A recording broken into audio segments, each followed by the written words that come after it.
Ei, você, pare um pouco. Alguns minutos da sua preciosa atenção. Eu quero discorrer acerca de um tema muito importante. Eu quero falar sobre hermenêutica. Eu quero falar sobre regras de interpretação bíblica. Eu quero dar para você algumas dicas de como entender as Escrituras, de como entender a Bíblia Sagrada. Hermenêutica. Pare um pouco. Escute a palavra que eu tenho para ministrar ao teu coração. Eu quero discorrer e falar acerca de algumas regras. Regras básicas de interpretação bíblica. Hermenêutica. Eu quero dar algumas dicas para você. Nós sabemos e entendemos que a Bíblia, ela revela a própria Bíblia. A Bíblia interpreta a Bíblia. Uma das primeiras regras de hermenêutica é entendermos que o Espírito Santo, ele trabalha na nossa mente, nos dando sabedoria para entender aquilo que Deus está falando através da sua palavra. Bíblia interpreta Bíblia. Essa é a primeira regra da hermenêutica. Eu estou com a minha Bíblia Sagrada aberta aqui e eu quero deixar um texto do livro dos Salmos. O Salmo de número 119, o verso 105, que diz assim: Lâmpada para os meus pés é a tua palavra e luz para o meu caminho. A Bíblia ela foi escrita num período de cerca de 1.600 anos, ou cerca de 16 séculos, escrita por cerca de 40 autores. Homens que na sua maioria um não conheceu o outro, e o Espírito de Deus ajustou o texto de uma maneira tão sobrenatural que a Bíblia ela faz-se entender dentro da própria Bíblia. Você lê um texto do Antigo Testamento, esse texto se revela no Novo Testamento. A Bíblia nos mostra, queridos, que o Espírito Santo ele vem agindo dentro do cenário bíblico. E que quando nós dobramos os nossos joelhos para buscar a presença de Deus, a oração nos enche dessa presença gloriosa. E o Espírito de Deus abre a nossa mente para entender as Escrituras. Então a segunda regra é você ter comunhão com Deus. A segunda regra é você ser amigo do autor. É você conhecer o autor. Uma coisa é você conhecer o livro sagrado. E outra coisa é você conhecer o inspirador do livro. A terceira regra, a terceira dica de hermenêutica que eu quero transmitir é nunca ministrar uma palavra sem examinar o contexto. E o que é mesmo o contexto?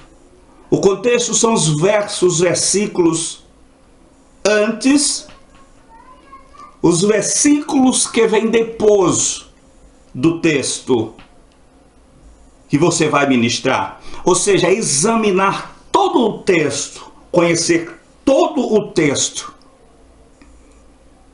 Entenda, Bíblia revela a própria Bíblia. Entenda, oração e comunhão com o dono da palavra, com aquele que inspirou. Terceiro, examinar o contexto. Eu não posso também descartar uma quarta regra, que é você possuir bons livros. Você não precisa ter uma biblioteca, muitos livros, mas é necessário possuir bons livros. Deixa eu dar uns 2 ou 3 exemplos. Um dicionário bíblico, uma enciclopédia bíblica,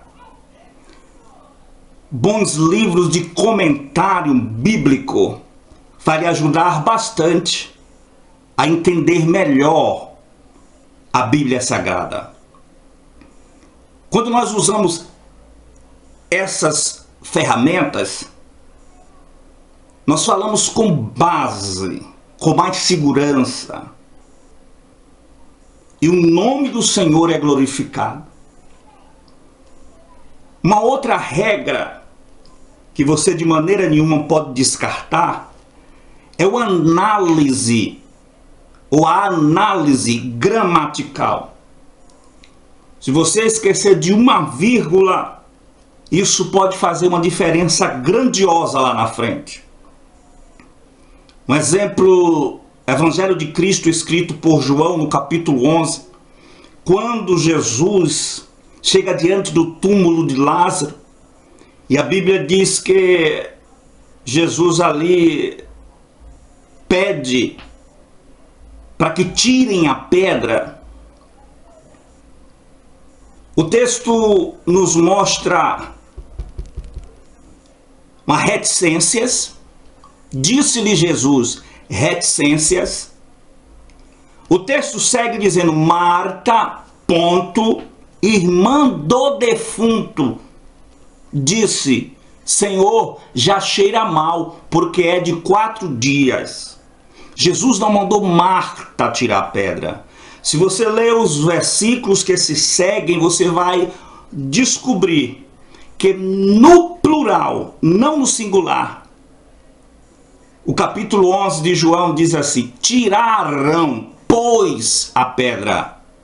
E o texto mostra, dentro do seu contexto, que os judeus que eram amigos de Lázaro foram ali para orar, para chorar, a morte do seu amigo Lázaro.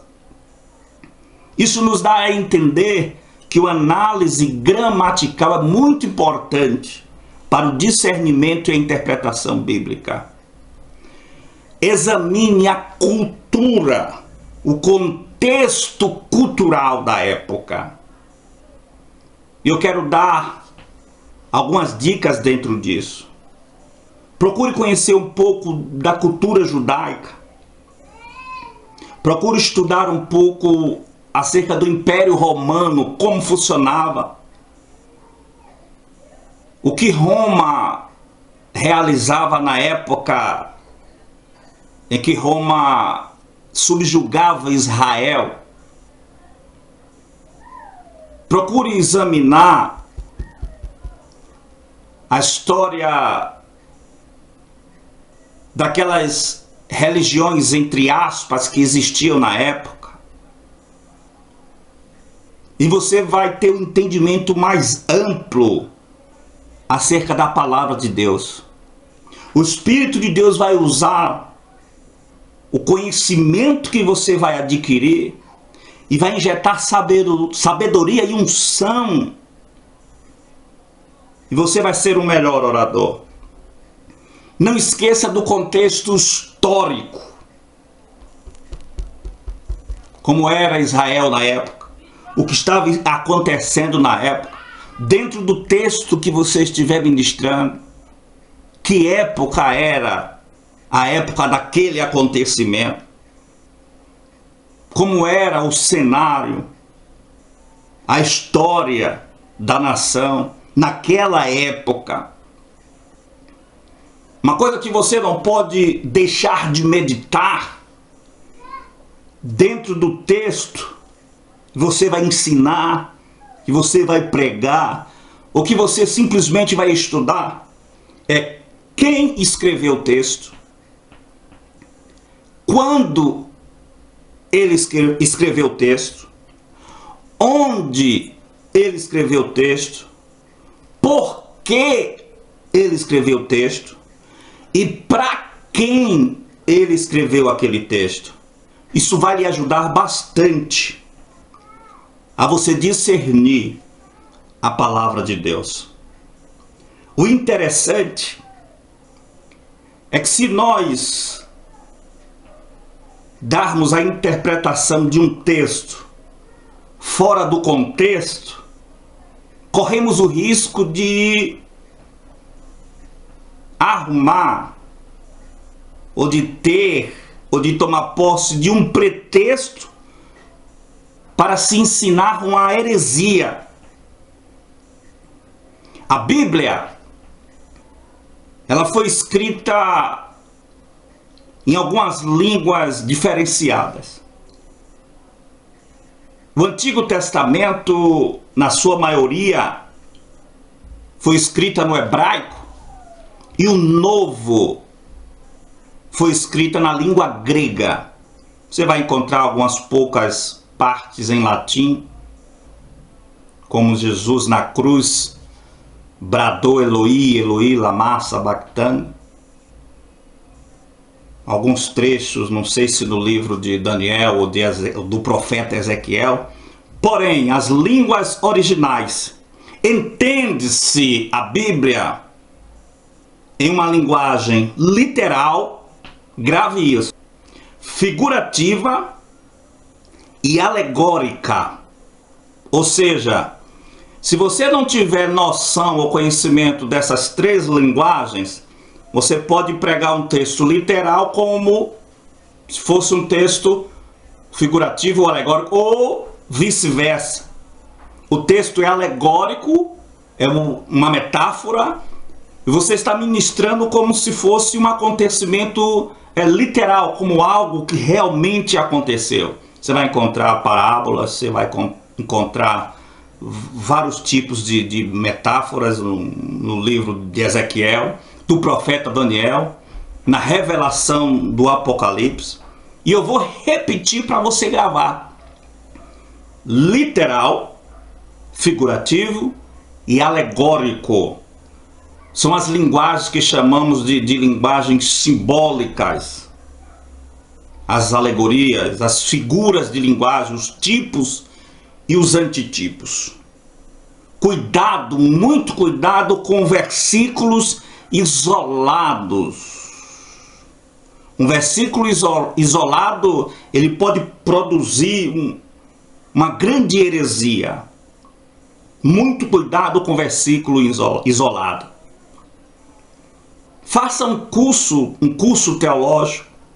Procure a sua igreja, procure o seu pastor, se oriente. Leia a palavra de Deus, a Bíblia Sagrada. Busque a presença do Espírito de Deus na sua vida. Procure unir o útil ao agradável. O conhecimento da palavra com a unção do Espírito de Deus na sua vida. Quando nós unirmos o conhecimento que nós buscamos e a sabedoria que só Deus pode dar, e a unção do Espírito, a presença de Deus nas nossas vidas, estaremos pregando um verdadeiro evangelho.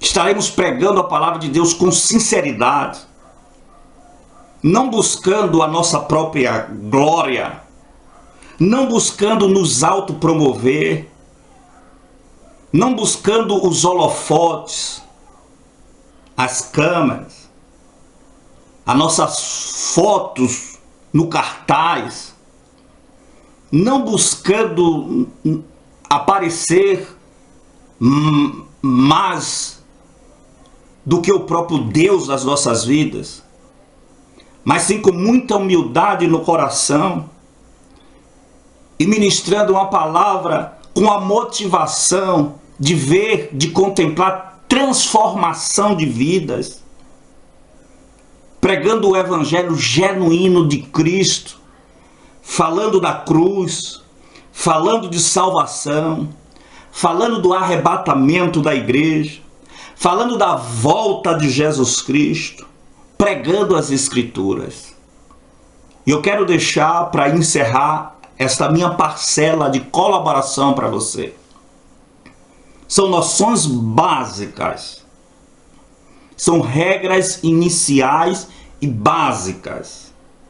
Para você que deseja ser um grande orador, para você que deseja ser um ministro da palavra de Deus, para você que tem essa chamada, esse fogo que arde dentro do seu coração, para falar de Deus, para falar do amor do Senhor para as pessoas.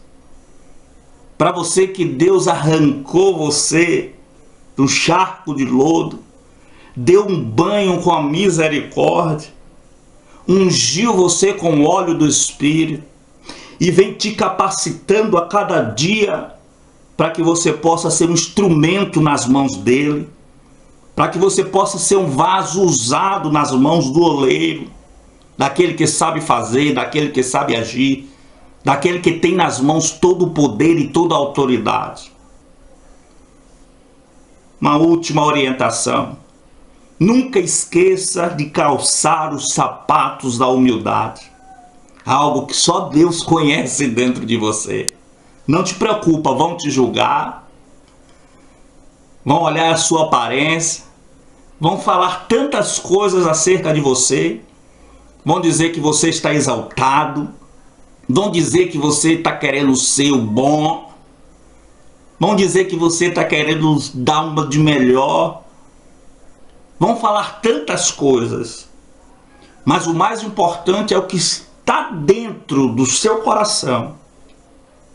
Não esqueça de calçar as sandálias da humildade e manter a sua comunhão com Deus, buscando sempre a presença desse Deus maravilhoso.